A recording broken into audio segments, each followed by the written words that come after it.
What is up, everyone, and welcome back to another episode of the SomewhatSports Podcast. My name is Chris, and I am joined by two of the greats in this industry. Jurg and Nate, fellas, how are we this week? We're doing good. I like to think we're doing good. Weather is sunny, but it's starting to get pretty cold out here Mm. on a good amount of days. Although I think we're still going to get the token 70-degree day randomly. The weather is fluctuating between up and down, but this show is only going up, ladies and gentlemen. Well, welcome for another episode. The weather sucks. My job sucks. People who run my job suck. But Aaron Judge is 61, so everything else is forgiven until he hits 62. So you did do the honorable shout out. Okay. I did. Dame, I'm sorry to hear that, to hear all that. I hope everything gets better for you. I hope no one at his job listens to this podcast. Probably not. If they do, fuck them. Okay. I'll now make sure to never shout out this podcast at work. Dame's about to be unemployed by next week. Yeah. By the way, fall overrated season. I'm sorry, guys. What? I'm sorry, Jurg. Like, I can't be excited for fall because I know winter's coming. I want to wear shorts in peace. I don't like this wind. Cold is too close to us right now. 3 of the 4 sports are getting going in the fall, and one of them. But that's different though. That's different. I'm just talking about the weather in general. Okay. I thought you meant combined. I'm like, how dare you? No. Sports. That's the only saving grace of this piece of shit season. True. So whatever. I'll catch some flack in the comments for that, but who cares? All right. The usual. We got our NHL Division Previews led by our boy Jurg. We also got an NFL Week 3 recap because we're in Week 4 tonight, recording Thursday. Yeah, I think, dude, NFL season's breezing by. Tonight, NBA preseason starts, apparently. We got a game in Japan at 3 a.m. Eastern time, I believe. I think it's the Warriors versus the Wizards. Yeah, I think that's the rundown for this week, but next week we will be having an MLB-dominated episode because the playoffs are right around the corner, and I've seen a lot of teams eliminated from playoff contention, but there is going to be a very important series over this weekend. Did the Mets surpass 100 wins yet or no? No? Damn, all right, Jurg. I can confidently say it. Okay. But yeah, that we'll be covering that next week, because I think it's time for a much needed baseball episode, and also just predictions for the play. I mean, will the playoffs be set by next week or no? They should. I think so. Spoiler. Next week's episode, me and Dame are going to give our award favorites / winners to essentially like the main awards in Major League Baseball. And I guess we could talk playoffs depending on where the conversation is and everything. I mean, the bracket should almost be set by next week, so we'll say tentatively we'll talk playoffs next week. It seems like the Mets and Braves are going to go down to the wire, but it could they could still be like one game apart. And then I guess there's 9 games left in the season for them for baseball, around that 9 or 8. But yeah. Look, point is MLB next week. This week we're going to stick to the usual NHL and NFL. NBA season's around the corner. Things are looking up. We're also soon we're going to give you guys some World Cup predictions. A little extra layer to this podcast. New sports, baby. New sports. Football. Real football. Yeah, but we're gonna get some experts predictions. Just a little trick up our sleeve there. But tune in for that. Look, we're not gonna forget about soccer. Why would we not cover the World Cup? More views, if anything. But yeah, NHL previews. That's where we're gonna start with. Jurg, take it away, buddy. Well, guys, as you already know, the last couple weeks I've been doing division breakdowns / previews for this upcoming 2022-2023 NHL season, a season that many are going to be excited for, and then if you're me, if you're a Chicago Blackhawk fan, you're going to be dreading for. But hey, at the end of the day, it's a fall hard, tank hard for Bedard, baby. Everyone's looking forward to the 2023 Stanley Cup playoffs. I'm looking forward to that 2023 draft lottery and NHL draft. That's for me. But I'm not talking about the Central Division of the Blackhawks this week. I'm actually talking about this week, still in the Western Conference. We finished up the East last week, going over to the West. We are going to be talking about, arguably, boys, the most wide open division in all of hockey on this one. And we're going to go over the Pacific Division. And as I've been doing, I'm going in reverse order based off of last season's final standings. So from the 8th seed to the first seed in each division. And I'm actually going to start with Chris's team, the Seattle Kraken, that he claimed. Nice. Talk to me. Yes. Now, Chris, obviously, and to any Seattle Kraken fans that listen to us, aka probably only one other person on this pod, Yes, it was a rough year last year. Seattle finished dead last in the division. It was a tough expansion draft, but there are signs of hope this year for the Seattle Kraken. They had the fourth overall pick in this past draft, and you could say that of the top 5 picks, they maybe got arguably the best pick in the top 5 because Beautiful. the young kid who was the consensus number 1 guy going into this draft year, Shane Wright, actually fell to 4th overall to the Seattle Kraken. You combine him and the fact that Matty Beniers, who did end up signing his entry-level contract towards the end of last season, played a little bit for the Kraken, which is kind of a standard thing now that the college players do. You think the two of them easily is the 1-2 punch down the middle of the ice at center for the future. Matty Beniers is going to get his first full NHL season this year. Shane Wright's going to be interesting to see. It's difficult to gauge because Shane Wright and like a lot of prospects, I think they've suffered the most. Like if there's been any part of any league that's really suffered over the last 2.5 years because of the pandemic and stuff, it's been the minor leagues of of baseball and hockey. And you could argue it's kind of maybe stunted the growth or just messed up the typical ascension of prospects, you could say.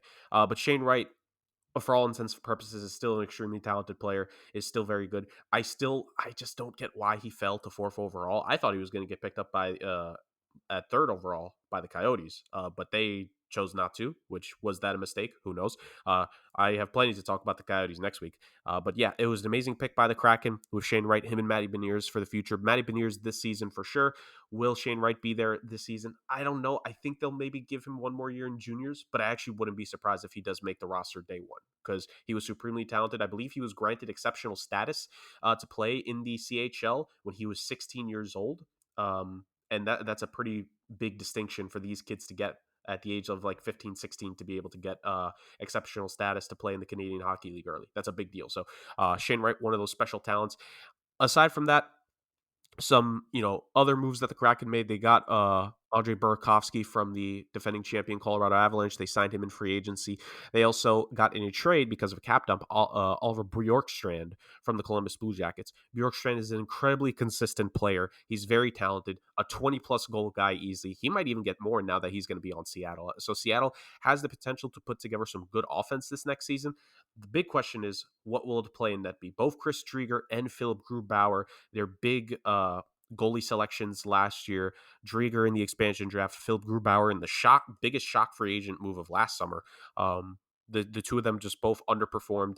You need both of them, at least one of them, but preferably both of them to play at a higher level this next season, at least to what they were closer to. And even, I'm not even going to say 2021, but even like 2020, 2019, if you get anything of what they were in the past, it'll be a lot better for Seattle. And they have a decent defensive core. I like Jamie Alexiak as a veteran. I like Adam Larson as a veteran. Vince Dunn had a career year for himself. They picked him up from St. Louis. I think that was an amazing pick by them. Could use a couple more of those in the expansion draft. But I think the balance is there for Seattle to potentially make a bit more noise. I don't think they should be the last team in the division this year, but it really all depends. This division is so, like I said, it's so wide open that Seattle could maybe finish higher this year. Maybe they could go up to 5th, or maybe they stay down at 7th or 8th. That is the different variables. You could say this is kind of like a bell curve division to an extent, where it's like a lot of teams are going to be smack dab in the middle.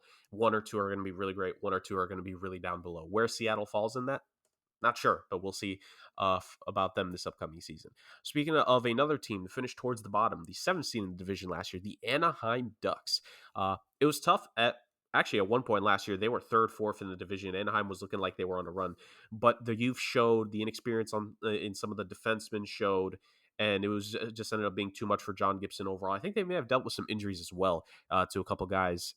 Their big offseason for the Anaheim Ducks in terms of spending. They got both Reinstrom and Frank Vetrano in free agency.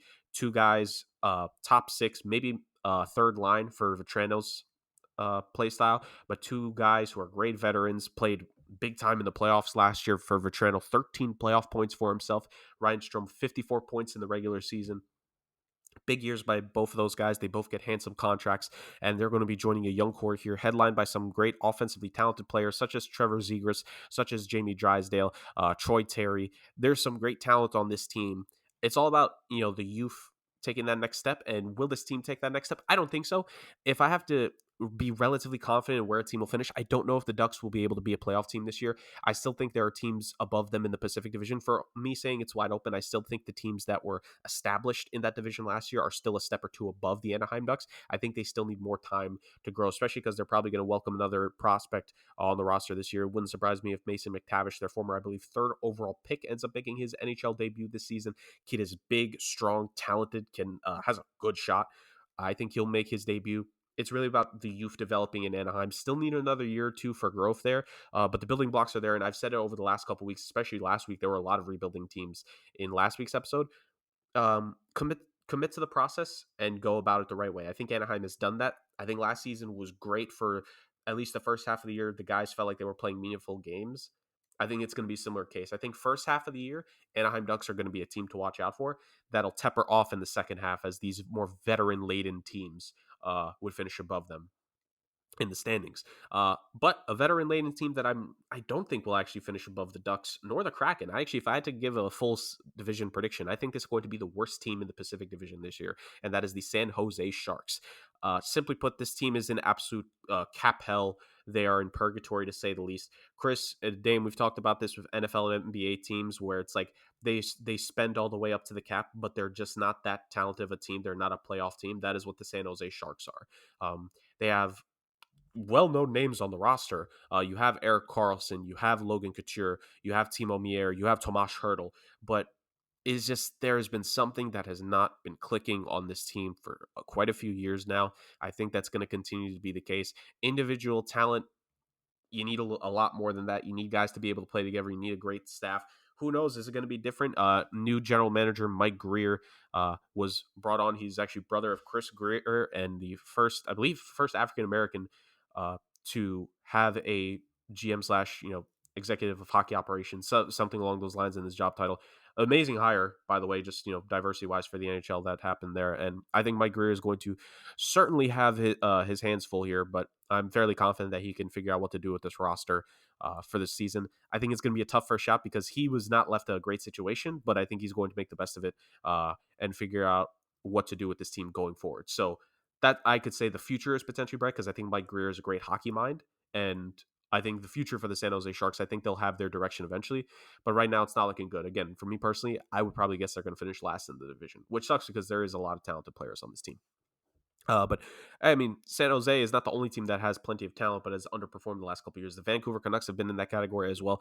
Started off the season pretty poor last year, just underperforming, guys not playing well. Elias Pettersson and Quinn Hughes to a lesser extent. He ended up having a very great finish to the season, but Elias Pettersson just not playing up to that star caliber standard that we've seen from him in the past. They ended up firing their head coach and their GM last season, and they make a couple different hires. Bruce Boudreau was really a breath of fresh air for this organization, particularly. These guys played a lot better under him, and it really showed with how they performed. Thatcher Demko looked a lot better. Quinn Hughes, like I said, finished the season great with 68 points. I believe it was a career high, and some offensive players really stood out. Bo Horvat, Brock Besser, JT Miller, Connor Garland. A lot of guys played well on this team. Again, this is a team that has some talent, but just at the end of the day, again, this division, it's so wide open. It's hard for me to gauge this division in particular because the Canucks upward, guys, I could make a case for any of these teams making the playoffs. They have an amazing goaltender in Thatcher Demko, who I think has played above his standard the last couple of years, in part because that defense has been kind of poor on the defensive side of things, funny enough. I think Demko has played great. I think there is the offensive talent on this team to score with the best of them, but it's just inconsistency. And like I said, Elias Pettersson has just not taken that next step. He's kind of feels like he's stagnated. He's a 60, 70 point player, but there's nothing else. And with the talent he's shown, he should really be a lot better than what he's showed us to be. So you need a little bit more out of him. You need more out of some of these guys to be able to play well. Maybe some new players in the lineup will make a difference this year. Ilya Mikheyev, I think, is going to be an amazing addition to this team. Maybe slotting into the top six, if not perhaps the third line to be that scorer. Some youth on this team coming forward. Vasily Podkolzin, I think, is going to be good. He had 26 points this past season. I think a full year in the NHL is going to be great for him. And Bruce Boudreau, again, he had these guys play a lot better last season. And I think Vancouver can take that next step. It's just about putting the pieces together. this is a legitimately talented team with the pieces to make the playoffs. The big reason that people have been high on them the last couple of years was in the bubble. Some of this stems back to the bubble where they made it to they made a run. They made it, I think, to the second round in the bubble, and they lost in 7 games there. And it was on the back of Thatcher Demko. That's what earned him the sole starting gig in Vancouver ultimately. So this team has showed it can put it together. They haven't put it together since perhaps Bruce Boudreau, with the great finish they had last season, could bring them to that next step. It's a wait and see situation for sure, but the Vancouver Canucks are going to be, very well into the playoff conversation next year. If they are not, I think more changes need to be made this time to the players, not the management, because this is a team that should be competing for a playoff spot. No questions asked there. Now, there's a reason, boys, why I'm saying this is probably the most wide open division in all of hockey, and it's because this team has suffered so much. They've lost so much this offseason, but there's still the talent there, and I don't know what to do with them.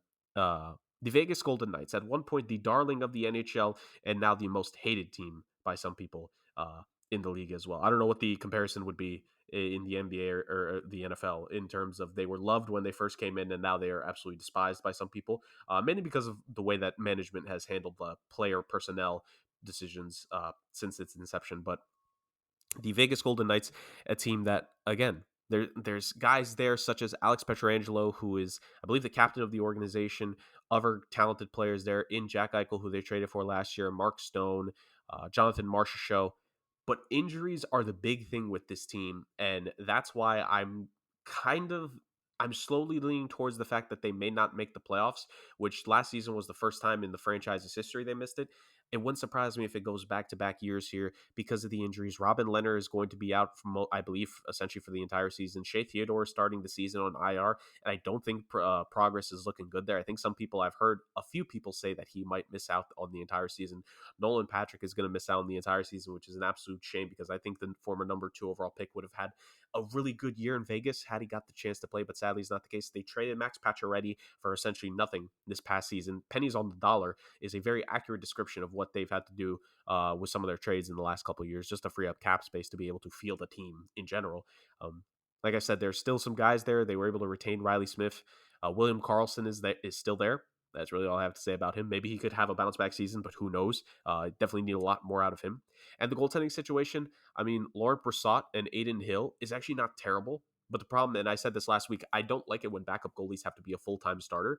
And this could very much end up being the case where these are 2 backups here, and how much success are you going to have? The only bright spot for this team, and why I think they could still make the playoffs, Bruce Cassidy. They fired their former head coach, Peter DeBoer, back in the offseason.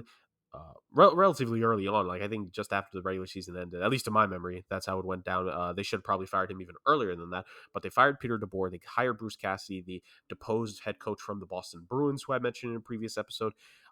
Mess up by Boston there for management to save their asses. This was a good move, I think, by the Vegas management team. I think Bruce Cassidy is a great coach. I think he can get a lot out of this locker room. People talk about him maybe wearing down on players, and that's why he left in Boston. No, it was a thing for Don Sweeney to keep his job. I think Bruce Cassidy is a really good coach, and I think a new team here, new structure, different pieces, some great offensively talented players in Jack Eichel and Mark Stone. He's worked with great offensive talent before, and he has a guy named Alex Pietrangelo. We've seen Bruce Cassidy teams with a bona fide number 1 caliber defenseman play well. This is a bona fide number 1 caliber defenseman here. I think this Vegas Golden Knights team has some great potential this year. Just off of Bruce Cassidy alone, I rarely give the coach that much credit in hockey, but I think Bruce Cassidy is a rare exception where I think he could be the difference in how this team will perform this season in their playoff odds for 2023. Going up, maybe the biggest surprise, and again, this is why I say that this season is so up and this division is so up and down. The Los Angeles Kings shock run to make the playoffs last year. I think some people would have projected last year to be another rebuilding year. It was very close between them and the Ducks at one point before the Kings just took the ball and ran with it, to say the least. This is an interesting team that's a great composition of veterans and youth. Anze Kopitar and Drew Doughty being, 2 guys there, Philippe Danault and Jonathan Quick as well. But a lot of youth on this team could potentially, add to this team and what they could do even further. You have a great guy in Sean Dursey who had 27 points last season, Arthur Kaliev who had 27 points last season. The 2 of them are going to be big cogs to this team for the success. Cal Peterson, who ended up not playing in the playoffs for them. I forget if it was due to injury or maybe just Jonathan Quick played better towards the end of last season, but he is going to be like the bona fide number one starter for this team going forward. Jonathan Quick is in the final year of a deal, and the veteran is probably looking like it's the end of his career. This LA Kings team has the youth to help out. They made a massive trade in the offseason to get Kevin Fiala from the Minnesota Wild. Career year for him last year, 33 goals and 85 points, 7-year, $55 million deal just about. He's going to be, if he can put anything together like he did last year, even 65, 70 points, this team will be even better than what they were. Would not surprise me if the Los Angeles Kings took that next step in this season, and they might, I can't believe I'm saying this, they might win the division. That, like, I wouldn't have said that a year or two ago, thinking about this team in the so immediate future. But those are the steps that the LA Kings have taken. That just goes to show, if you commit to something, if you rebuild properly, the success will come. You just have to be patient with it. Now, the reason why I say they may not win is because this team, I know a lot of people are projecting them to win this division, and there's a reason for that. When you have two of the last however many MVP winners in this league, in Connor McDavid and Leon Draisaitl, I of course am talking about the Edmonton Oilers. I don't need to say much about those two guys. Everyone knows Connor McDavid is the best player in hockey. Leon Draisaitl is probably within the top 5 to 8 as well. You have two of the top 8 offensive players in the game today. It's all about surrounding them with pieces. They ended up keeping Evander Kane, who played extremely well for them last year. 39 points in 43 regular season games when he joined them. 13 playoff goals. Over a full 82-game regular season, he's going to put up 70-plus points. And actually, he may even get close to 80. Like, Evander Kane might have a massive year, whether he's next to Draisaitl or McDavid throughout a whole regular season. Other young wingers that could have big years, Kyler Yamamoto and Jesse Puljujarvi, who they settled contracts with. Ryan Nugent-Hopkins, still a big piece of this team, really a veteran on this team, which is kind of weird to say, but he's a former number 1 overall pick for this team as well. He's a good middle six forward, plays a solid game. Nothing special, but nothing, bad either. Really for this team, what I think it's going to be about at the end of the day is the goaltending situation a lot better now. They've had to suffer for years of old man Mike Smith and I'm forgetting the goalie that now left them and went to go play in Europe. But the goaltending situation now in Edmonton should be better on paper. They signed Jack Campbell away from the Toronto Maple Leafs, and it looks like backup Stuart Skinner, who has been in the minors now for a couple years, is going to be elevated to be the starter in the minors, now going to be elevated to be the backup in the NHL for a full season. If they can play better than what Mike Smith was last season, especially Campbell, the Edmonton Oilers are going to be a dangerous team. We've said for years, all you need to do is surround McDavid and Draisaitl with competent depth scoring, defense, and goaltending. I know that sounds like a lot, but it's not really when you think of the roster setup they've had the last couple of years. And by God, it looks like on paper the Oilers finally have it. The defense is fine.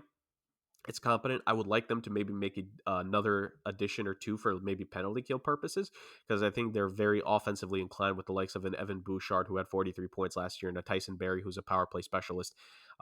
But aside from that, if they just make a deal or two here and there, the Edmonton Oilers should be, I think to a lot of people, the number 1 team to win this division for this upcoming season. And very much so. They made the conference finals last year, which a lot of people have been waiting on Connor McDavid to make that kind of run with this team. Can they take that next step? I think it's still going to take a lot, but they are certainly in position to. And of course, finally having, it seems to be, a stable head coach in Jay Woodcroft. Perfect. Like, head coaching stability, potential stability, and that all we've been asking for this team for so long is stability to surround two of the best players in the game. And it looks like they might finally have it. And if they do, it's going to be scary for the NHL, and they will be one of the Stanley Cup favorites going into this season. Final team to go after in the Pacific Division, the team that won the Pacific last year but ended up getting knocked out by the Edmonton Oilers actually in the second round of the playoffs, was the Calgary Flames. I kind of mentioned their losses the last couple of weeks with the other teams in the division, but just a quick review of that. They lost Johnny Gaudreau in free agency. They had to trade Matthew Tkachuk because he was no longer going to stay there, but they still got some good pieces. They got Jonathan Huberdeau in that Tkachuk trade. They were able to re-sign Andrew Mangiapane, and they got Mackenzie Weegar as well. But the big thing is that they got Nazem Kadri, the late free agency signing, 7 years, $7 million, so $49 million deal overall. This team is still deep. You still have Backlund, who's a great defensive player. You still have Elias Lindholm, who had 40 goals last season. You still have Tyler Toffoli, who had a pretty good season for them in just 37 games played. He had 20-plus points. And you still have depth forward Blake Coleman, a deep defense that only got better with the addition of Mackenzie Weegar, and you have Jacob Markstrom, who, as long as he's not playing the Edmonton Oilers, is apparently a Vezina caliber candidate. I believe he was a finalist for the Vezina last season, which is the trophy for the best goalie in the league for those unaware. And overall, like it, the joke is if he's not playing the Oilers, he actually plays great. That's kind of some truth to that because he struggled against Edmonton in the playoffs, but against everyone else, he was pretty fine. So overall, the Calgary Flames, they're not going to win the division. They lost so much that I think they are definitely going to take a step back. But I think they should still be considered by many to be a playoff team. And I would actually kind of argue they might be better than last year. As weird, they're not going to be better points wise. They're not going to be better record wise. But even with the loss of their top 2 point scorers, you still have great depth on the defense. You have a great guy, Nazem Kadri, who's going to be the number 2 center on this team. You have likely the number 1 center being Elias Lindholm or Jonathan Huberdeau. Both have served that in the past. Both are very much capable of it, as they've proved in their careers. Like, this is very much a case where I would argue overall talent-wise, team structure-wise, I think the Calgary Flames might be better than last year. And I know that might be a hot take, but I think that is the case. I think the Calgary Flames, even if they're going to finish lower in the division, I think as a playoff team, they're going to perform better with this lineup than what they did last season, even with Gaudreau and Kachuk. I really think so. So that is why I've said this is the most wide open division. Calgary could still be first again at the end of the season, boys, or Edmonton could take it, or the Los Angeles Kings could take it. Vegas could miss the playoffs and bottom out. They could make the playoffs as a wild card team or top 3. Same with Vancouver. So much up and down. This is easily the biggest enigma in the NHL this season, what the top 3 teams in this division will be. And like I've said before, there are 2 wild card teams. It's very much all up in the air. That just makes for an entertaining hockey season, which I'm very excited about. The NHL season starts in just over a week. A week and a half, I think like 10 days or so. I'm excited for it. Hockey is coming back. This is why I was kind of against Chris's statement at the beginning. Then he clarified it. Fall in and of itself sucks, but you bring in the fact that hockey's coming back in the fall along with basketball. Oh, it's the most wonderful time of the year, in my opinion. Forget winter, forget Christmas. No, October is the best month of the year because this beautiful sport is coming back. And that wraps up this week's division preview on the Somewhat Sports Podcast. Beautifully done as always, Jurg. Beautifully done, my man. All right, we move on over to the NFL world where we recap NFL Week 3. Boys, I would say this was an underwhelming week compared to the other 2. Some pretty significant results, of course, but, not a lot of... let's just get this out of the way. You guys could, give your own take on this, but the nationally televised games have been kind of ass this year, particularly this week that just passed in Week 3. Hopefully Week 4, there's a step up. There are some pretty decent bangers that are going to be the nationally televised games. What do we got? We got Rams 49ers. We got Bengals Dolphins tonight and Bucks Chiefs, right? Mm-hmm. Bang. So you could redeem yourself, NFL. Just next time, don't give me the Steelers versus the Browns, please.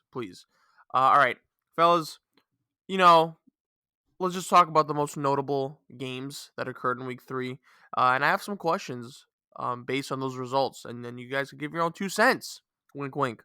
I think the more notable game I'm going to start with here, I'm not starting off with the Steelers-Browns, fellas. We're going to throw that out the window, actually. But, guys, Dolphins beat the Buffalo Bills 21-19. The Bills dropped to 2-1. The Dolphins improved to 3-0. Okay, look, I think we should clarify this. The Bills are kind of hurt, right? Like they're suffering from injuries here. But I want to talk about the Dolphins here because I think we're all in consensus that the Bills are like the team to be going forward. They're banged up right now. They were meant to lose one of these games, right? And I think this game kind of solidified for me in particular. Like I know the Bills are banged up, but it solidified the Dolphins as a playoff team, fellas. Tua got banged up right before the first half ended. He came back. I don't know what's going on with that. I think the NFL is investigating like the concussion protocol that they took with Tua because that's what was announced that he was going through apparently, amongst a few other things. But look, they beat them 21-19. It was a really good game, really close game. The Bills defense neutralized Waddle and Tyreek Hill, and I know that from fantasy because I have Tyreek Hill, and my God, he did virtually nothing last week. But the Dolphins pulled out on top. Guys, I think this says a lot about the Dolphins here. Does this result, granted the Bills were a little banged up, does this result change your perspective on the Dolphins? Dame, let me start off with you. And if you want to talk about the Bills, if you want, you could do that too. I wouldn't really put too much stock into this game. I know it was 100% an impressive win. I'm not taking anything away from the Dolphins, but to see them as a contender is tough for me to do because I've really only seen one great quarter from Tua. Like even that game, um, against the Ravens, like before the fourth quarter, he pretty subpar, and people were talking about how he's not in this and that. So, and in this game, he obviously, I know he came out with it's a concussion. Like let's get that straight. The guy couldn't walk straight. He was wobbling. Like it was a concussion, it wasn't a back injury. But he only had 187 yards. I get it. He didn't really lose them the game, but if you want to be that franchise quarterback that brings your team to contention to be a real championship contender, you got to be able to win your team some games too. I think the Miami defense is more impressive than their offense this game, holding Josh Allen and the Bills, who've absolutely destroyed the Rams and the Titans, I believe. Absolutely destroyed them, and their offense looked unstoppable. And here come the Dolphins defense that kind of, I forgot how many points he scored. Was it 20, 22, something like that? Whatever. It was low 20s, I believe, that the Bills scored. So that's extremely impressive by the Miami defense to come in and do that.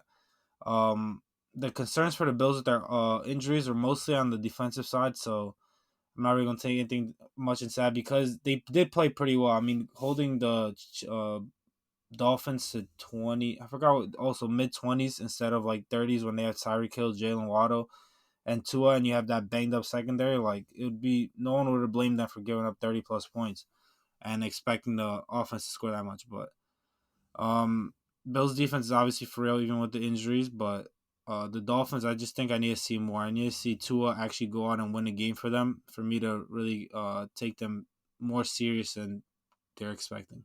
Yeah, so I'm kind of with Dame. Like, this doesn't change my overall thoughts on the Dolphins. I mean, I will say this because of the way some other teams in the AFC have played. I'm more so. I mean, I know Chris kind of didn't want to like go ho hum all the way with it last week or 2 weeks ago, or whatever. But I think the Dolphins' playoff case is becoming more and more apparent now, in part because other teams are just absolutely underperforming in the conference as a whole. But getting off to a 3-0 start for yourself definitely helps. This doesn't really tell me much about the offense. I'm with Dame. Like, aside from one quarter, the Dolphins' offense has been average, maybe slightly above average this season, and I still didn't see. Let's be real here. The Dolphins only won by 2, and for the banged up secondary that the Bills fielded, the Dolphins offense didn't overwhelm them. Everyone was like, "Oh, the Bills defense is hurt. The defensive backs are hurt. Tyreek and Jalen are both going to go off for 100, et cetera, et cetera, et cetera." But that didn't happen.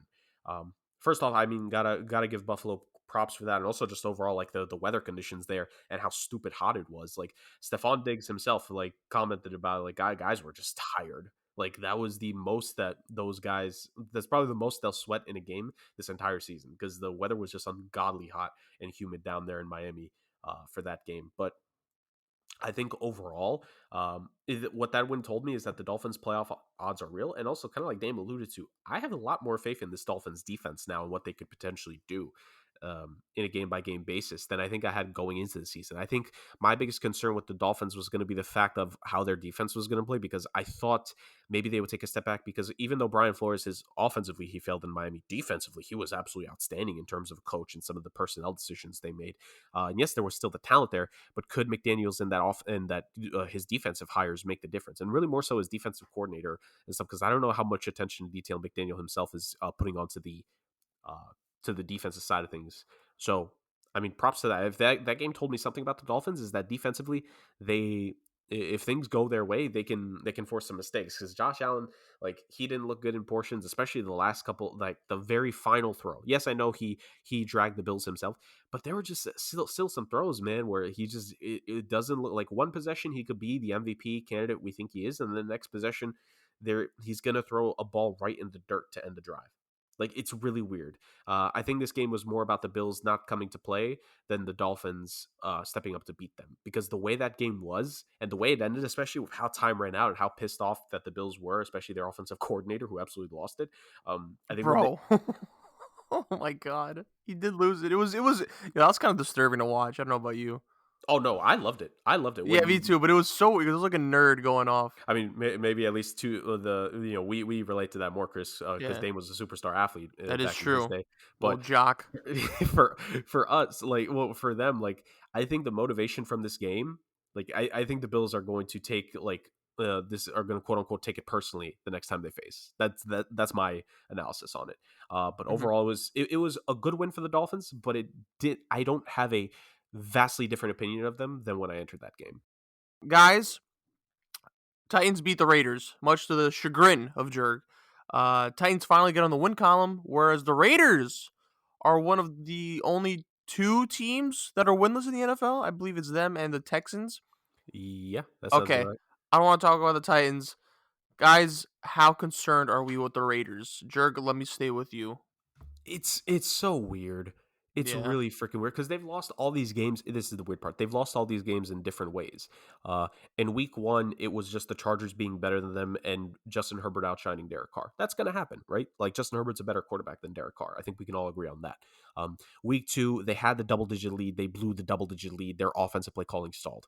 Week three, they fall down big early. The offense looked terrible in the first half. And then as things started to progress, they got better. Derek Carr was getting more hitting throws. The running game looked a little bit better, and they just fall short at the end of the day. But that was an atrocious play call for that 2-point conversion. That was just for having learned at the knee of Belichick for as long as McDaniels did, after he failed in his first tenure, which you can forgive because I think his quarterbacks in his first tenure when he was the Denver Broncos coach back in the day was Kyle Orton and Tim Tebow, I think. Um, at least that's from memory what he had. So you mean to tell me you have Derek Carr now, infinitely better than those two combined? Derek Carr on his worst day is better than Tim Tebow and Kyle Orton on their best days. You can't be better than that. You have Devontae Adams. You have Josh Jacobs. You can't be better. Like, it's so bad. McDaniels is like, I think maybe there was a reason it took this long for him to get another head coaching chance. And maybe as rough as things are in Indy right now, I think the Colts fans are looking at it as like, it could be worse. Josh McDaniels could be our head coach right now. And because I think even though they were mad at the moment, I think Colts fans are very glad that he decided not to be their coach anymore back in, what was it, 2017, when he went back on the plane and left and chose not to be the coach anymore. I think that was a good decision. For the Colts in the long term, and clearly a terrible decision now for the Raiders in hiring him. It's just bad, man. Like, they play uninspired, they play terrible, they have no energy. Like, just who would have thought you'd rather keep an interim coach than hire a new one? But that was the case. Rich Bisaccia was absolutely outstanding when he took over for them last season. He gave them energy, gave them like just a different level of I don't know what the word is here. Maybe purpose. Like, I don't just they play so uninspired. And how can we say that about a team with Devontae Adams as its top wide receiver, with Darren Waller as its tight end? They're just, like, simply put, they're underperforming, and I gotta put it number one on the head coach, but then number two kind of connects is the offense. That offense has just been bad the last 2 weeks. There's no reason why they should be capped at like 22, 23 points. They should be scoring closer to 28. Like, Hmm. come on. Yeah, I mean the Raiders are extremely concerning. Last year they weren't that bad. Like they were a pretty good team, other than when they faced the Chiefs and they looked like the worst team in the league. But going into this season, a lot of people, including myself, had higher expectations for them. I thought they were going to be the third team in the division, which they still could because the Broncos really suck. But the Raiders are extremely concerning. Derek Carr can't. I don't know what's going on with him. He looked like such a better quarterback last year. I get it's only 3 games in, but when you bring in a guy like Devontae Adams, you should look good from week one, from the get, especially since this is a guy you played with at college. So it's not like you need to get that much time together to get your chemistry working. Like they should have been going from week one. And granted, week one, Devontae Adams had a great game. Derek Carr did not, however. Week two, he didn't have a good game. Week three, he didn't have a good game. So extremely concerning to me especially because their defense was never supposed to be good. It was kind of supposed to be this offense that kind of kept them rolling and kept them as a competitive team, but it's just not. Their running game isn't good. Their passing game isn't good. They can't close out close games, obviously. Losing to the Titans is embarrassing. Like, did you just see that Titans game when they played the Bills? Like, that was an absolute shit show. Hmm. They have Ryan Tannehill as their quarterback, and their two wide receivers are Robert Woods and Treylon Burks. Like, it should not be hard to stop, especially if Derrick Henry obviously doesn't look like the same Derrick Henry he was pre-injury. So it's not like their offense should be that hard to stop. And their defense isn't that good either. So you with Devontae Adams, Darren Waller, and Josh Jacobs, you should be able to move the ball up and down the field. I get Hunter Renfrow was out, so it's kind of tough when the defenses go hone in on just Devontae Adams, but you still have playmakers everywhere else. Like Matt Collins, obviously this week had a big week. If you have Matt Collins having a big week, you should be able to win that game easily. So I'm extremely concerned for the Raiders because the expectations are so much higher going into the season when you spend so much money in draft capital to bring in a number one receiver to take your kind of offense to that next level. And it looks like they've taken a step back. Yeah. Concern button's definitely been pressed, especially in that division. You can't be slacking. Eagles beat the Commanders 24-8. Eagles improved 3-0. Fellas, I ask you a similar question. Look, they beat the Commanders. Obviously, these are the games they should win, but we're 3 weeks in right now. I don't know if I asked you guys last week about the Eagles, but impressions of the Eagles so far. Has your perspective from before the season changed? Oh, obviously it's changed, but like, how confident are we in the Eagles now? Now that we see them 3-0, clearly one of the better teams in the NFC. Dame, let me start with you. What do we think of the Eagles right now? Right now, at this very moment. I'm actually extremely impressed with the Eagles. I think they're one of the true contenders in the NFC. Granted, the NFC isn't that good, but just the way the Eagles are looking on offense and defense, I'm extremely impressed, especially with Jalen Hurts. Obviously, it starts and ends with him.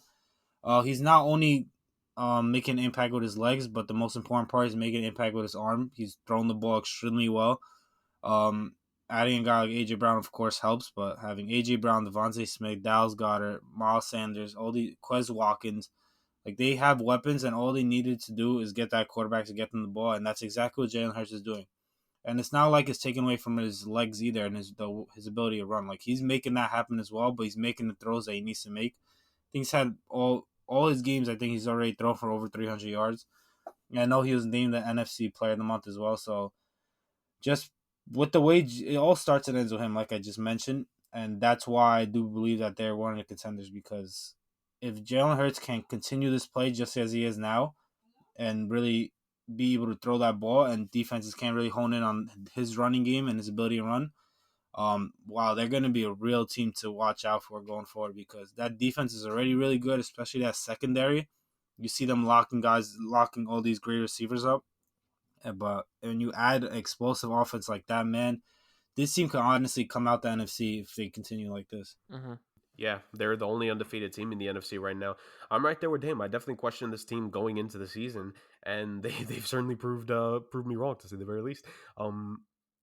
I think even past Jalen Hurts, who's played absolutely phenomenal, like Dame said, 3 rushing touchdowns, 4 passing touchdowns, so 7 total touchdowns, only 1 interception. I don't remember if he's fumbled the ball yet or not. Maybe he has, but he's got 7 total touchdowns accounted for just by him, and only 1-2 turnovers. Like, he's been absolutely phenomenal. And him and Nick Sirianni, like, he was also like someone that got memed on mainly because of his introductory press conference, which I still maintain probably the worst introductory press conference for at least an NFL coach ever.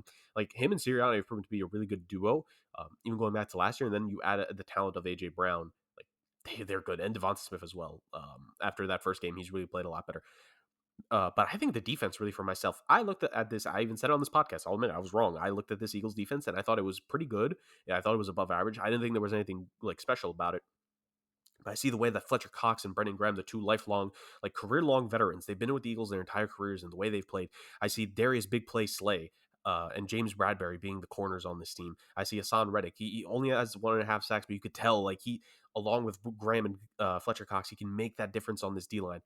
This Eagles defense is a lot better than what I gave it credit for, and I think this is an early hot take here. But because the Packers are 2-1, and like it's been an easy start to the season so far for them, because I'm expecting the Vikings to fall off because Kirk Cousins, because the Bears and Giants are probably not going to hold up to this, because the Cowboys still have Cooper Rush, or as he's been referred to on this podcast and will be forever referred to, Cooper Cush. Because the Buccaneers are the only team in the NFC South. Boys, hot take: the Eagles might finish with the top seed in the NFC at the end of the season. Yeah, isn't their schedule type light? Relatively, because they were a wild card team As long last as you year. play in the NFC East, your schedule is always light. That is Yeah, true. that's, That that's is very true. true. But I like, even to Chris's point, I don't think off of memory that they're not their out of conference games, but like their other NFC games. Like if you do look at their schedule, I actually just pulled it up. Like, so they have the Jaguars this week. They have the Cardinals the week after. The Cardinals have not looked impressive this season. They have the Steelers as an out of conference game. Okay, the Steelers have not been that great. Like, the Packers are probably their hardest game left in the season, because Wow. these are their last 5 games of the season. And again, the Eagles took advantage of an easy last couple games last year. Remember, they had the Jets, the Giants twice, whatever. Their last 5 games from December 11th, it's the Giants, it's the W. Bears, W. it's the Cowboys, W. it's the Saints, W. it's the Giants. W. Okay. They might go 5-0. And their first game, by the way, of December, the Titans. So 6-0. You're telling me that this team is going to go 6-0 on paper in December? I kind of just spoiled picks, but yeah, go ahead. I mean, let's be real here. I Right, mean, right. that might change if Jalen Hurts gets hurt. That is true. That is That'll true. change. But like, as of now, the Eagles, I think they have a really strong chance at finishing number 1 in the conference. And if you would have told anyone, I'm not just talking about this podcast, I'm not talking about podcasts we listen to, I'm talking, you tell any football fan the Eagles are going to be the number 1 seed in the NFC potentially by the end of the season, lost your dang mind. You would have had your football card revoked. But that's how good the Eagles have been. I admit it, I was wrong about them during the preseason. Like, they've vehemently proven me wrong. You know who wasn't wrong about them? Me, because I had them coming out the NFC East. I had high expectations for the Eagles. I'm right so far, and I hope I continue to be right, because one of my close friends is an Eagles fan, so I'm happy for him. And it's nice to see a new Titan rise in the NFC, and it's not just Brady and the Rams, okay, or Packers. But yeah, let's move on. The concern flags aren't being waved, but it's early in the season. We're not concerned about this team. However, I say this is a bad loss. Very bad loss. Colts beat the Chiefs 20-17. I think we had a god-awful performance from the secondary from the Chiefs. Harrison Butker's absence is really being felt right now. Yeah, it was you got to give credit to the Colts defense here. I think they stepped up, obviously. I think that's actually the bread and butter of their defense, but they were on the verge. We all wrote them off going into this game. We were all like, all right, they're going to lose to the Chiefs. And they were going to be 0-2-1. It seemed like the team that we thought that was going to be an AFC dark horse in the Colts was just going to be written off early in the season. That was not proven to be the case. They beat the Chiefs. This is a clutch win for them. I do want to talk about the Chiefs, though, because this was I don't know, for Mahomes, his standards, it was a pedestrian performance. Travis Kelce was neutralized. The secondary was awful. And look, they're 2-1 right now. There was a really good opportunity to beat a struggling team and improve to 3-0, especially with the Bills losing. It would have been very good for them. And you know what? I'm not going to spoil the picks for week 4, but I'll say this: they play the Bucs on Sunday. Obviously, Chiefs could win, but it's not going to be an easy game for them, in my opinion. Like, it's the Bucs. You're going against Brady, so I don't know, man. I still like, if they lose, they're 2-2. It was a golden opportunity to kind of like get some, a little bit of space between the other teams in the division, in the AFC, especially because the AFC, there's so much parity in the AFC. You go 3-0, you would have been matched up with the Dolphins. Obviously, we have more faith in the Chiefs. We have more faith in the Chiefs than we do the Dolphins, but I feel like these are the games you kind of have to win, man. And I don't know. We had the Chiefs winning this week, but this was one of those games where I was like, you know what? I wouldn't be insanely surprised if the Colts pull this off, just because like the Colts, I don't know, they're too good to be going 0-3. I mean, I know they're 0-2-1, but to go winless in the first 3 games, I don't know. And there's something about the Chiefs, man, in which they like where they lead, they just take their foot off the gas, man. They're such a better team when they're down points. But I don't know. There was also that argument. I don't know what it was, but it was between Mahomes and Bieniemy. I wouldn't say it's something to look out for, but it was definitely interesting. But Jurg, let me stick with you. What'd you make of this game, and like, what do you make of this loss for the Chiefs?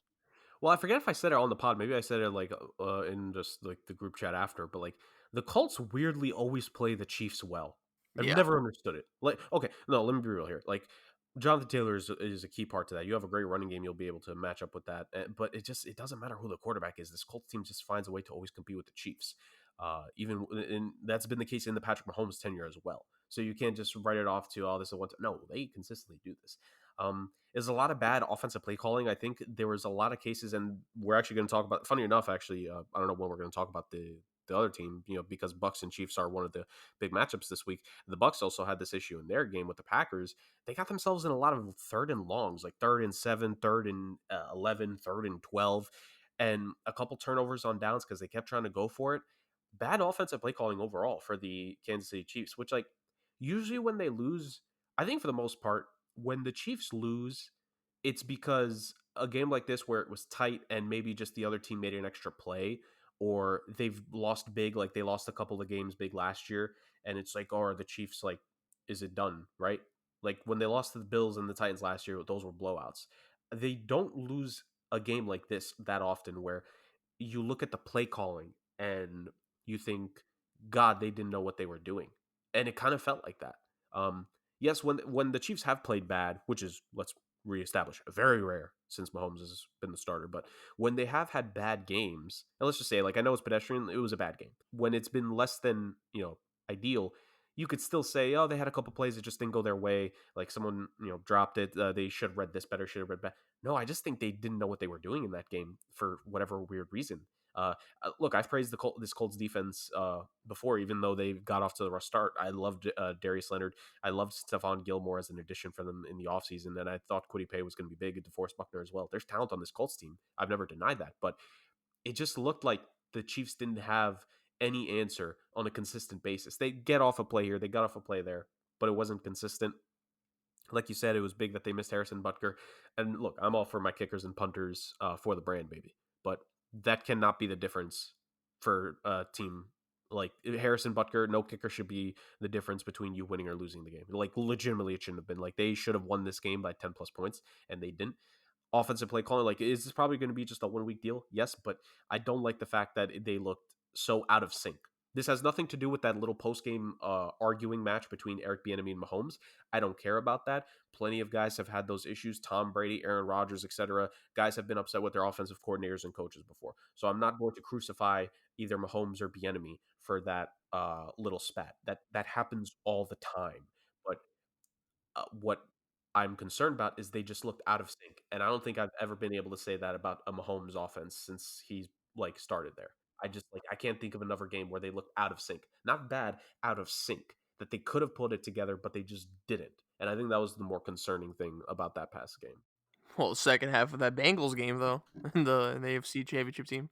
But still, it felt like they were a play or two away. Yeah. I still think and Mahomes just scrambling against the Bengals randomly. That wasn't out of sync. I think that was more so him Yeah. trying This one to. was more team oriented in terms of like their fuck ups. It wasn't Yeah. just Mahomes. Right. So this Chiefs game, I'm not gonna really take too much into it. It was a sloppy game for them. It was just inexcusable. I don't think they came into prepared at all. First off, their kicker is awful. That's why they cut him. Think about he missed like 2 field goals and 2 extra points or something like that, or a field goal and 2 extra points. I don't know. He left a lot of points on the board though. That if they had, they obviously wouldn't have lost his game. But Kelsey had a drop touchdown pass that obviously would put the game away. Chris Jones had a big unnecessary roughness call on him as well. That hurt them big time. The Colts probably wouldn't have marched on the field to score a touchdown if that wasn't the case. But yeah, Mahomes, he is what he is, but he didn't look as sharp as he should be. He should have done a lot better, and I get it. Like I just mentioned, Kelsey dropped a touchdown pass, but all in all, this is a team that he should have just rolled through. I don't think him or the offensive play calling came prepared. I think they take some of the blame as well. It doesn't all go on Mahomes. You obviously saw the miscommunication, I'd say, between him and Eric Bieniemy. Mahomes before the half wanted to try to march down the field, and Bieniemy just wanted to run the clock out and go into the half. I personally think if you have the best quarterback on the planet, you kind of let him do what he wants. If he wants to move down the field with 30 seconds left and 2 timeouts or whatever it was, you clearly saw what he did with 2 timeouts and 13 seconds, like in a playoff game. But Against the Bills. but you don't want to let him go 30 seconds, 2 timeouts in a regular season game to end the half. Like, I think that's kind of inexcusable. I think that's something that Eric Bieniemy, the fault mostly goes on him. But I mean, I'm not too concerned. The Chiefs are still Chiefs. Like they had their, it's not like they didn't have the opportunities to win. They just got to capitalize those opportunities, and I think they'll get that straight, and they won't take any of these bad. Well, really their schedule's pretty hard, so they're not going to see teams like the Colts very often. But I think next time they do, they'll be a lot more prepared. Okay, let's move on over to the game in which I think says something about both teams here. Jaguars beat the Chargers 38-10. I want to talk about the Chargers primarily, but I don't want to, brush aside what the Jaguars are doing here. AFC South, pretty slacking. And here's the thing. Titans and Colts got some really clutch wins because, man, the Jaguars, they look like it's the Jaguars at the end of the day, all right? They have a ceiling. But I'm saying I'm pretty impressed with them. I'm pretty impressed. Now, granted, the Chargers were a little bit beat up because I hate that this division's been like a 2-team race for like a while now. I'm all for the Jaguars making some noise here. And Trevor Lawrence is starting to look like the guy that we touted as the Azor Ahai of the NFL, Game of Thrones reference. But look, they look decent here. They do look decent. They're 2-1, right? Yeah, and this is a big win against the Chargers. They play the Eagles next, you guys said? Mm-hmm. Okay, momentum's on their side. I don't think we have them winning, but they got nothing to lose, right? They look decent. I like what Trevor Lawrence is doing. The offense is starting to pick up. The run game looks decent to me. Is this Jaguar success, it's early in the season, is it sustainable? That's the question here. But I want to ask you guys, where do you guys see the Jaguars going forward? How do you see their momentum? Do you guys see this as a sustainable thing, or do you guys see them as just like, you know what? It's the Jaguars. They'll win a few games here and there. But do you see their momentum? Do you view their momentum as sustainable? And for the Chargers, guys, I'm a bit concerned. And I think this is, I'll ask you guys this. Are we concerned about the Chargers? Because Herbert's hurt. I don't know how severe that rib fracture is. He played. I think he took like an injection, but we all know about like Chargers quarterbacks taking injections. Joey Bosa's out for the foreseeable future. He got surgery in his groin. Huge blow to the defense. Rashawn Slater's out for the season. And I don't know. I know some of their O-line got banged up in that Chiefs game. I don't know if they played this week, but again, Rashawn Slater, one of the best offensive linemen in the NFL. This is a blow, especially to a quarterback who just got hurt, who needs all the protection he could get now.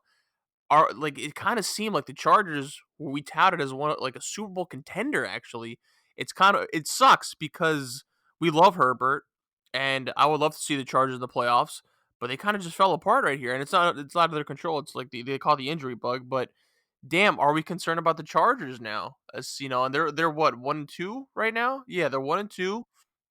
So, do you guys? This is kind of a two-part question. Do we view the Jaguars' momentum as sustainable?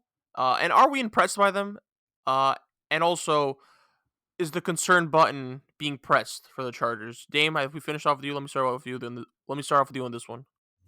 Well, let me just say I was right about Herbert just not being built. He got hurt. He's just not built for it. Whether it's physically, emotionally, mentally, he's just not built for it. All right, man. I don't even think he has emotions. I've never seen Herbert react. Emotionally? What emotions have you gotten from him? That he can't win the big game. You just hate him. No, I don't hate him. But regardless, I don't think he should have played in this game. I think he was just being... Yeah, that was dumb. I don't know what he was doing, but his team and people around the organization were telling him not to play and kind of look towards the future with this kind of injury. Like, granted, it's the Jags, and I get it. They beat him with Herbert, but I think then they might have been better off with Herbert not playing and Chase Daniels playing. I think they would have had a better chance of winning because a lot of the focus was just to make sure Herbert doesn't get hit, this and that. But I think if you put Chase Daniels out there, you kind of run the same offense with no restrictions. But, I mean, Herbert, I get it. He's hurt, but if you're gonna play hurt, there's no excuses. Like you're playing to play. It's not like you're playing through an injury in the playoffs where you kind of use that excuse. It's week 3 of the regular season. Like, it's okay to sit out. If you're not sitting out, that means you're 100% ready to go. No excuses. So the fact that they got blown out by the Jaguars is extremely concerning.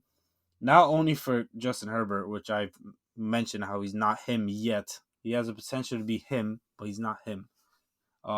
Their defense is awful. I mean, they gave up 38 points to the Jaguars, I believe, or something in the 30s. That's bad. Granted, let me give props to the Jaguars. Like, the Jaguars have looked great this season, and it's big part because of Doug Peterson and Trevor Lawrence. I said before the season that I think Doug Peterson was the best coaching hire of the entire offseason. And I think he was going to point the Jaguars in the right direction. I thought he was going to do great things with Trevor Lawrence, and he has. Trevor Lawrence is looking like that guy that was the number one recruit out of high school, number one quarterback in college, number one pick in NFL draft, that people were just expecting to be this next great. And he's finally showing potential of that. I know it's only through 3 weeks, but man, he's ripping the ball. He's getting it to his playmakers. He's making things happen with his legs, throwing on the move and all that. It's not like he has guys like Devontae Adams or Tyreek Hill or Stephon Diggs throw the ball. So he's throwing the ball to guys like Zay Jones, Christian Kirk, James Robinson running the ball, Travis Etienne right behind him. Like the Trevor Lawrence is making things happen with not a lot of star power around him, so that's extremely impressive, and that's why I believe he's one of the main reasons why they're kind of turning this thing around along with Doug Peterson. But so yeah, big props to the Jags, but Chargers, like I said, I don't think they're that team yet. I get it, they made all these great offseason moves, but until they actually go on the field and perform, like they got to prove it to make it happen, and they haven't proven it yet. This is the classic case of we make predictions in the preseason, but the thing with the NFL especially is that injuries derail everything. The starting franchise left tackle is out for the entire season now. The starting franchise quarterback is hurt. Can we confirm if he still has both of his lungs, Chris? Because like you said before, Chargers quarterbacks and getting injections for issues in their ribs, it hasn't gone well in the past. But I would like to think he still has both of his lungs proper. The wide receiving group, like was Keenan Allen was hurt. Mike Williams did absolutely nothing against the Jaguars. Both running backs are averaging below 3 yards a carry right now. That defense completely underperformed against the Jaguars. I'll settle with the Jaguars first. Am I concerned? I want to give it 2 more weeks because they face the Texans and they face the Browns. Even if Herbert's staying out both those games, they should still go 2-0. There's still the talent there on both sides to be able to do it. Texans need to win one game. It just, I don't know. I'm with the they Chargers, could win but against like, someone else. it's so weird. The NFL's so weird because I could somehow that 1% chance I could see them winning. I don't know. Go ahead, my bad. Look, but I'm not saying it's impossible. I'm saying that I will be more concerned in 2 weeks' time, depending on what their record over the next 2 games is. If they can go 2-0 and they keep themselves in that playoff picture, that's good. If not, oh boy. Yeah, it's a different conversation. Especially, look, I like him. I still think he was the best coaching hire from his specific cycle. Man, it's gonna look bad if the way his 2 seasons end, our first year could have made the playoffs, terrible timeout and a game management decision there, which is the biggest criticism from Anthony Lynn when he was Justin Herbert's head coach in his rookie season. And then year 2, if they end up missing the playoffs, like that's not good for Brennan Staley. Like if he doesn't get, like, I don't think he would get fired because he deserves a little more, and it's going to be a really short leash for the next season. But I'm going to pump the brakes on them. I'm going to give it 2 more weeks, unless they lose terribly next week. Then we might have a discussion. But I'm going to give it 2 more weeks, see what they can do against the Texans and Browns, and just evaluate it from there. At the end of the day, the NFL season is a marathon, not a sprint. And look, teams have started out 4-0, 5-0 in the past, and they completely missed out on the playoffs. Like it's happened. It's happened within the last decade. So I'm going to give it some time. I'm going to see what happens with the Chargers in the next 2 weeks. Them I'll wait on. Who I will give some praise to, and I'll give some more praise to them later in the show as well. Spoiler. The Jaguars. Great. Like, is it sustainable in terms of like they're going to go 2-1 in every single 3-game sample for the rest of the year? No. But could they be a team that 8-9 wins to end the season? Maybe, like I said this, I forget who I said it about last week. I really wish I remembered, but will they be a team where you lost to them and that cost you a spot in the standings, that you could have been the 5th seed, but now you're the 7th seed? Or between the Colts and the Titans, if the Colts lose out to the Titans for the division, and it's because of the division record, man, that Colts-Jaguars game looks even worse than what it really was. It was still terrible, but it even is worse if it costs you the playoffs overall as the Colts. The Jaguars are that caliber of a team. I think the culture has been completely changed. Shout out Doug Peterson for tying Urban Meyer for 5th most coaching wins in Jaguars history. But yeah, it's absolutely out. Like, the culture has changed there. Guys are playing better. Number 1 wide receiver Christian Kirk, he's actually played really well this season. For all the jokes about his contract, he's played really well. The running game, I think, had their best game of the season last week. Jerome Robinson rushed for 100 or close to it, I think. Yeah, the Jaguars are just playing really good. Good defensive performances too the last couple of years, and they added a little bit onto the defense as well in the offseason. They made they got the linebacker from the Falcons. His name I'm forgetting off the top of my head, but they added him into the fold there. I think they had the number one pick and they had Trevon Walker. Like they made investments into the defense this past offseason, and that defense has played really well the first couple weeks. They actually they played well in the first week as well. It was a weird game that they ended up losing out on. That's just what happens sometimes. Jaguars as a like sneaky team to be good the rest of the year, like close to 500, yes. Dark horse wildcard team next season. I might even take it a step further. With the way the Colts and the Titans are, I'm saying this right now. 2023 AFC South divisional winners, Jacksonville Jaguars. Wow. Not a bold take, actually. Got to get out a year in advance. Yeah. All right, you called it, Jurg. All right. I want to talk about these two final games. I want to end off with the Packers-Bucks. But 49ers-Broncos, a generational stinker Oh, my God. of a nationally televised game. Broncos win 11-10 here. Guys, this was one of the most difficult games I think I've had to watch in my viewing history of football. It was won on a safety, I believe. Well, no, here's the funny thing, because if Jimmy G hadn't... The thing is, if Jimmy G hadn't been called for the safety, it would have been a pick six. So it kind of saved them. Like, I don't know.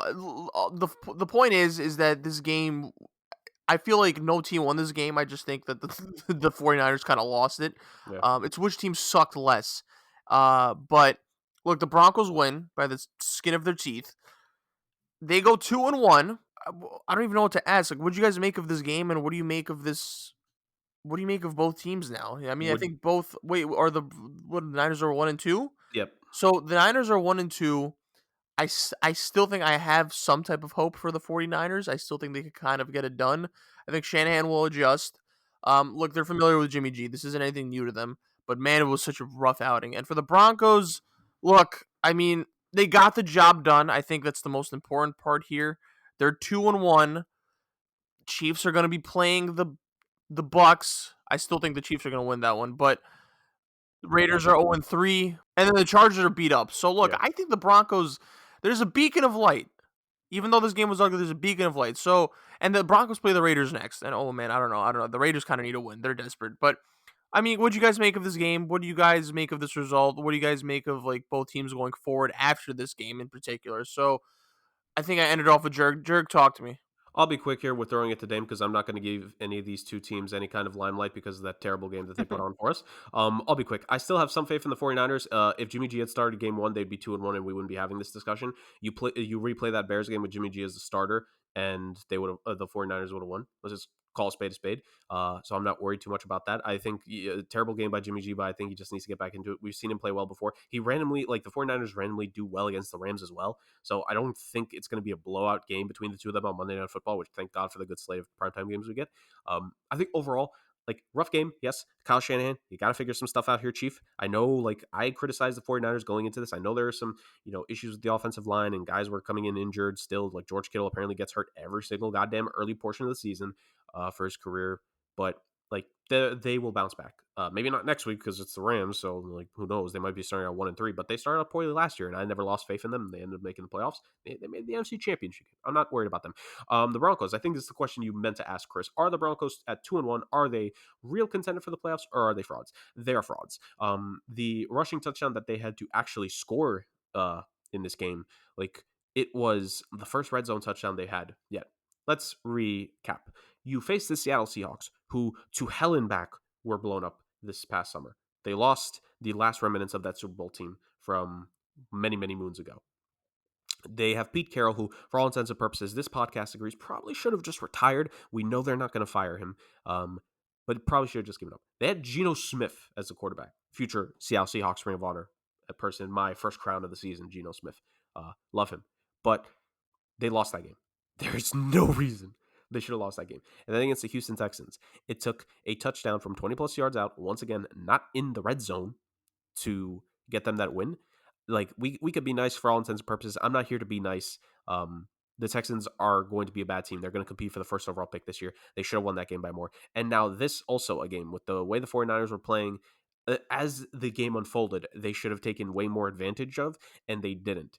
The Broncos are frauds. I don't care if they're 2-1. I don't care how other teams are looking. If the Broncos make it to the playoffs, they're going to get smacked in the wild card round. I'm not going to give this team any more time of day until they actually prove themselves. Let Russ cook. Let Russ cook. Let Russ cook. This looks like the most undercooked meal I've ever seen in my entire life with letting Russ cook. Chicken with NyQuil, sorry. I'd prefer the NyQuil at this point compared to what they're cooking up on that offense. It's terrible. It's bad. Dame, take it away. I don't want to give you either of these teams any more time. Nice, ruthless Jurg. Yeah, this is extremely quick. This is the worst game I've honestly ever watched from start to finish. I'm not even joking. Like, that's my only thoughts on this game. The Broncos suck. Their offense is overrated. Russell Wilson is a shell of himself. I don't know why I ever thought he was a good quarterback. Jimmy G, I thought was going to be better for the Niners, but he honestly might be worse. That offense is lost. Kyle Shanahan sucks. Both teams suck, and I don't know why I ever put faith into either one of these teams or either one of these quarterbacks. This looked more like a high-scoring baseball game between the San Diego Padres or the San Francisco Giants and the Colorado Rockies than it did a football game between the 49ers and the Broncos. It was not good. Like, this was bad. It was, and yeah, I don't think we should spend any more time on it. Let's go to the final game we're gonna discuss. Obviously, we're not gonna talk about any other games because they were not worth talking about. But Packers beat the Bucks 14-12. Fellas, Bucks were beat up. Let's not forget Mike Evans was suspended. He'll be back for the Chiefs game. But they're a little banged up. Packers won this game, but I was not impressed. So it seemed like they dominated for the first 3 quarters, I'd say. But man, they had so many opportunities to kind of blow this game open, and they just didn't. They just did not, and it felt reminiscent to like the 49ers game in the playoffs last year. I don't know. And then of course the Bucks could have like tied it at the end because I think they had the touchdown. It was up to the 2-point conversion, but props to the Packers defense for stopping it. But I don't know, man. I wasn't too thrilled about this Packers win. And this could have been a statement win, but it wasn't. It was just a win. Dame, let me talk to you about this one. Well, what do you make of this game, and what do you make of both teams going forward after this result? Like obviously this is a much needed win for the Packers. They needed to win this one. They should have won this one, and they did. But I don't know. Talk to me. Like you said, the Packers definitely needs to win this game, especially with how beat up the Bucks were. And they went in and we got the job done. It wasn't pretty, obviously, even though they kind of looked like they were going to roll through them to start. But then Aaron Jones fumbled and kind of went downhill from there, and it was tough for them to get that groove back. But I mean, Romeo Doubs looks like a pretty solid receiver for Aaron Rodgers, and so did Alan Lazard. I think those two are the bright spots in this game for them because clearly the question mark going into this season was going to be who's Aaron Rodgers going to throw to and who's he going to trust. And these two had a pretty good game. They both had touchdowns, I believe. So that's good for them. But I mean, when the way they started this game is how they should have just went through the whole game because the Bucks offense is not good at all. I mean, from Mike Evans being out to Chris Godwin, they were relying on Cole Beasley and Russell Gage to get them going in the pass game, and that's clearly not going to happen, especially with a 45-year-old Tom Brady. They couldn't even get their running game going. Leonard Fournette had like 50 yards or something like that. Like, this offense looks absolutely awful. And, I mean, I get it's injuries, but it's also Tom Brady just not being the same. That offensive line having a lot of injuries as well. So, for the Bucks, I think there's a lot of concern for them as a team going forward. Not because of this loss, but just based off how they're looking to start the season. I don't think their offense looked good against the Cowboys. Week 2 against the Saints, their offense didn't look good either. They got lucky. They got away with a win there. And like I said, this game, their offense didn't look good either. So I think moving forward, even when once they get healthy, I guess maybe things can change. But until then, I personally am concerned about their offense. Their defense looks like one of the best in the league and very similar to that Super Bowl year where their defense kind of carried them and was the best part of their team. But yeah, that's how I view the Bucks. But the Packers, like I said, it was an ugly win, but a win is a win. And the two things, even if it was a loss, the two things you could take out of it was Aaron Rodgers might have found more confidence in two of the receivers, which is extremely good for them going forward because if Aaron Rodgers can trust his receivers, the sky's the limit for them. A really sloppy game on both sides, especially at the very end with the fiasco that was happening on the 2-point play and the play clock and all that. And Aaron Rodgers hinting that like they gave away everything on the Jumbotron as well. It was a really weird ending to that game for the Buccaneers. But no, I think like I think we've been kind of hinting since the preseason, like we've had some concerns about what the Buccaneers were going to be, and I think we saw more of that in this game. Granted, the Packers are an amazing defense. Like I've been one to praise this Packers defense a handful of times so far, and I will continue to do so. The Packers defense played great, even if like I don't really buy the notion that if one of the other receivers the Bucs had been healthy that they would, because the Packers were also banged up going into this. So you can't compare injuries to me if the other side was dealing with injuries. The Bucs are just not looking good this season offensively. Brady is not looking like himself.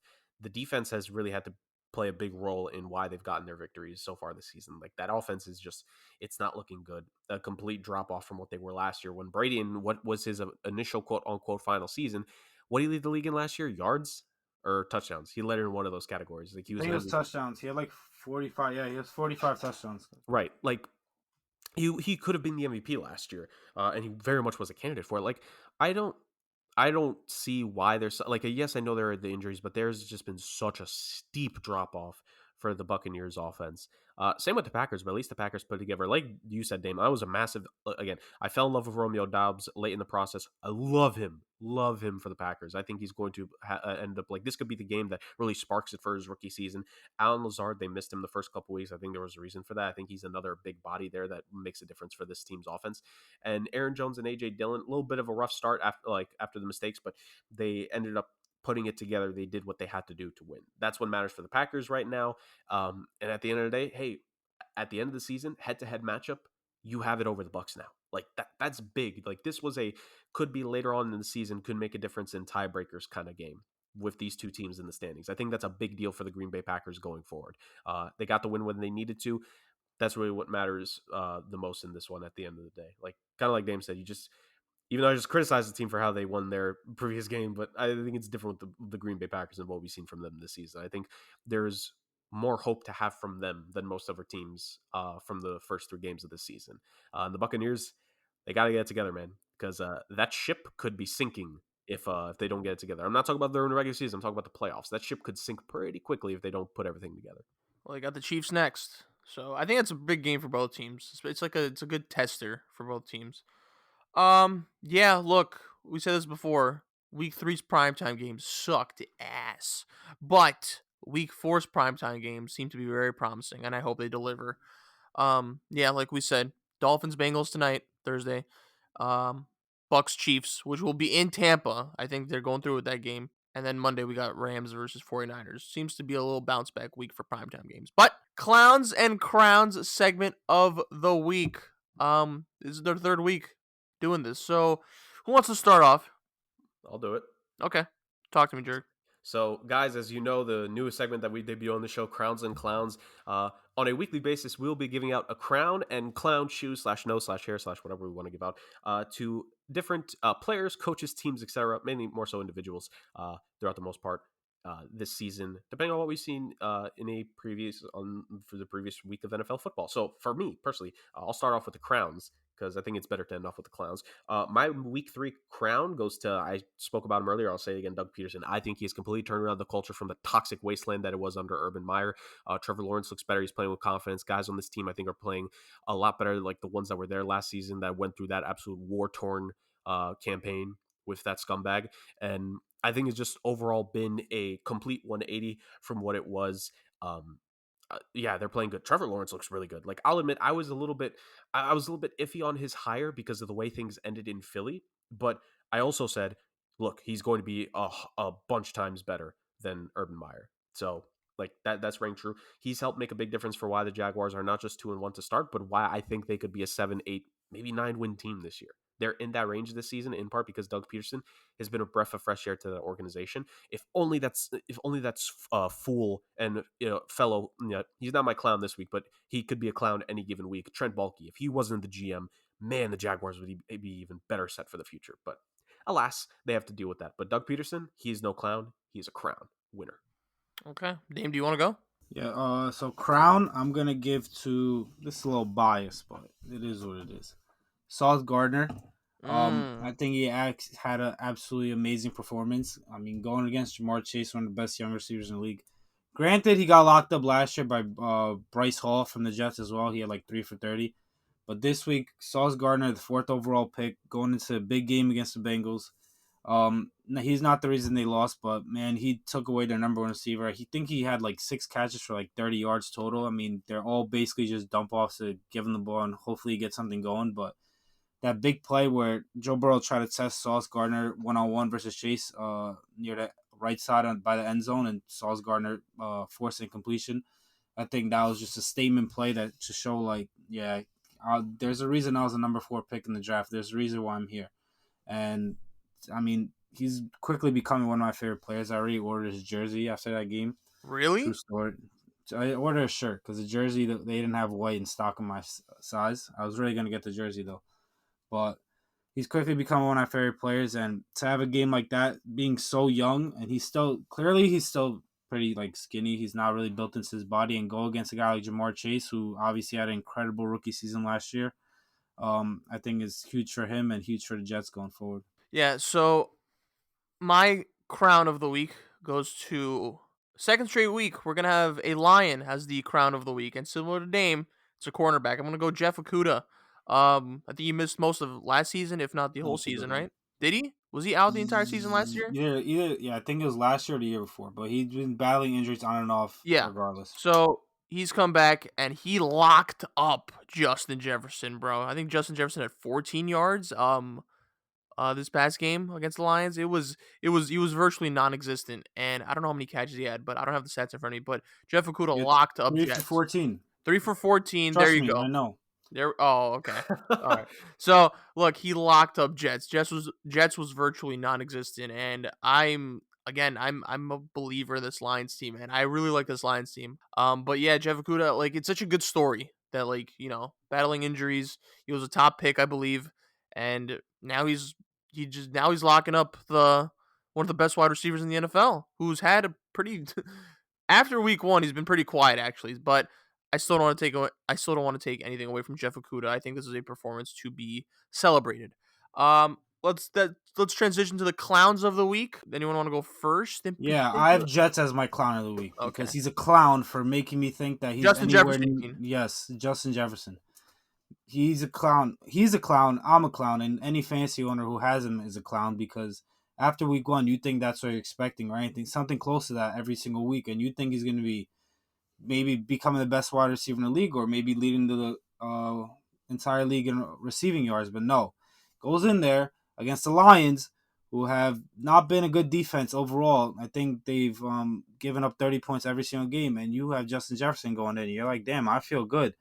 And then first quarter goes by, 1 point, second quarter, third quarter, and he ends the entire game with 3 catches for 14 yards. After he had week 1 where he had like 10 catches for 189 yards. I mean, guys, I can't even name guys who are better than him because it probably was 99% of the league that had a better game than him. So Jets is absolutely my clown for a week after.